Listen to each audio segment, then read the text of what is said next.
retort. I'm not worried, I'll follow reward. You pop my head open like a gun. And pop his head open like a gun.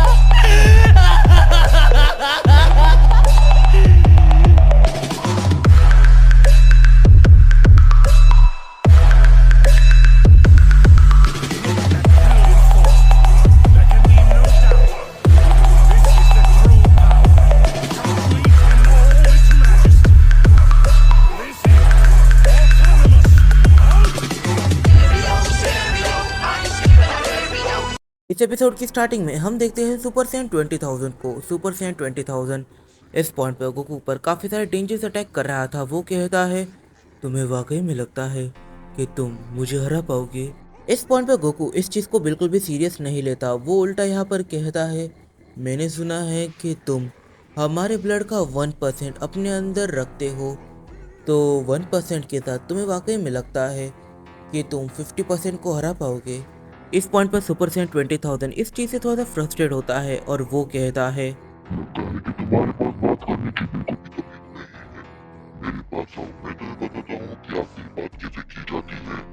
दोनों ही एक दूसरे के ऊपर काफ़ी ज़्यादा powerful की अटैक्स करने लग जाते हैं। दोनों ही इस बैटल को काफ़ी ज़्यादा इंटेंस ले जाने वाले थे कि तभी गोकू एकदम से डिसीजन लेता है कि आखिर कब तक दूर से की अटैक्स किए जाएंगे, क्योंकि इनके की अटैक्स की वजह से हाई चांसेस है कि इनके अटैक्स कहीं दूसरी जगह को फालतू में डिस्ट्रॉय कर दे।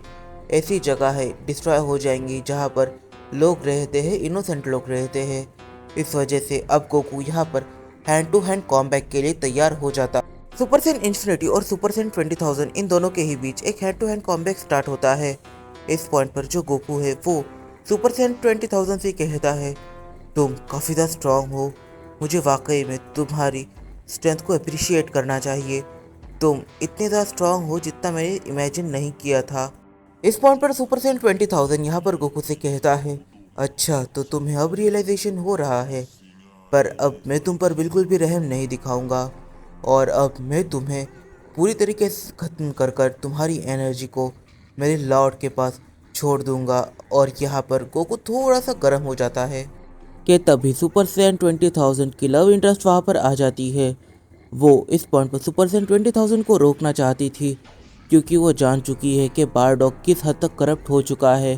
वो उसके एविल साइकिल पर है, उसे निकाल पाना ये नेक्स्ट टू इम्पॉसिबल है। और अगर ये दोनों साथ में काम करें तो वो बारडॉग को एविल साइकिल से निकाल सकते हैं। वो यहाँ पर कूदती है ताकि वो सुपर सैयन 20,000 को काम कर सके, बट ये जो आउटकम होता है वो थोड़ा डिफरेंट होता है, क्योंकि सुपर सैयन इन्फिनिटी का एक अटैक उसे लग जाता है और ये अटैक इतना ज़्यादा डेंजरस था कि उसकी डेथ हो जाती है। कि तभी हेल से कुछ चेंज आती है और वो सीधा गोकू को अपने साथ सीधा डीमन रेल्म लेकर चली जाती है और सुपर सैयन 20,000 सी गोकू के पीछे ही वहाँ पर आ जाता है। इस पॉइंट पर जो सुपर सैयन 20,000 है उसने प्लान बनाया है गोकू को डीमन रेल्म के अंदर पूरी तरीके से सील करने का और वहाँ पर उसे पकड़ने का।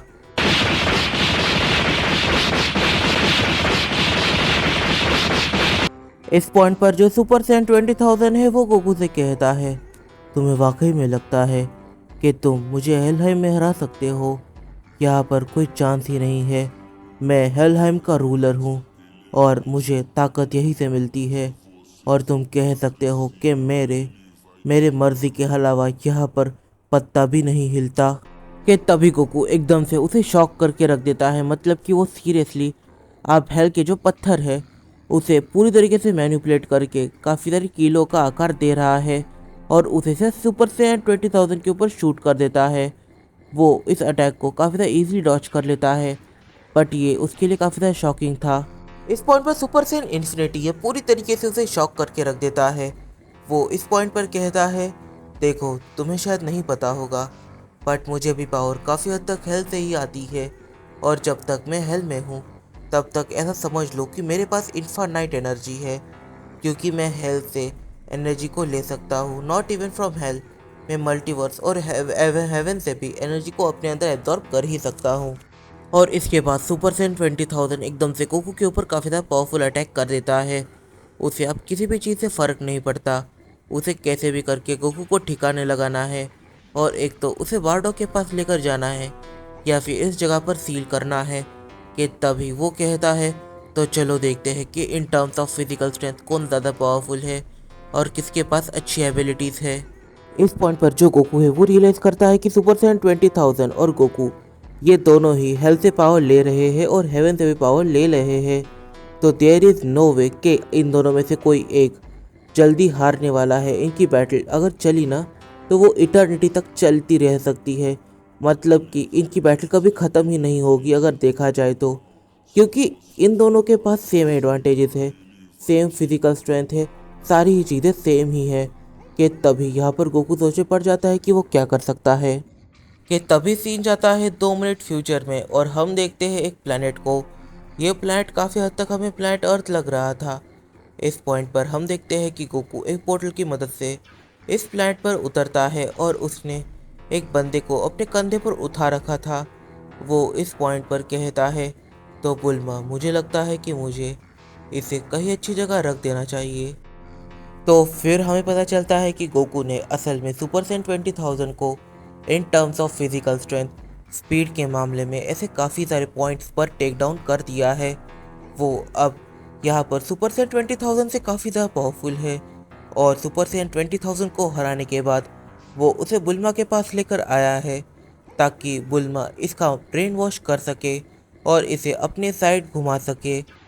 तो आज की इस वीडियो में काफ़ी सारे सवाल निकल के आते हैं, जैसे कि अब आगे क्या होने वाला है। मैंने लास्ट 2 वीडियो के अंदर ये नहीं कहा था कि आप इस वीडियो को लाइक करो, कमेंट करो, शेयर करो, तो आपने उन वीडियो को बिल्कुल भी सपोर्ट नहीं किया है। तो हो सके तो इस वीडियो पर कमेंट करना मत भूलना और लाइक तो ज़रूर कर देना। तो मिलते हैं अपनी अगली वीडियो, तब तक के लिए बाय बाय।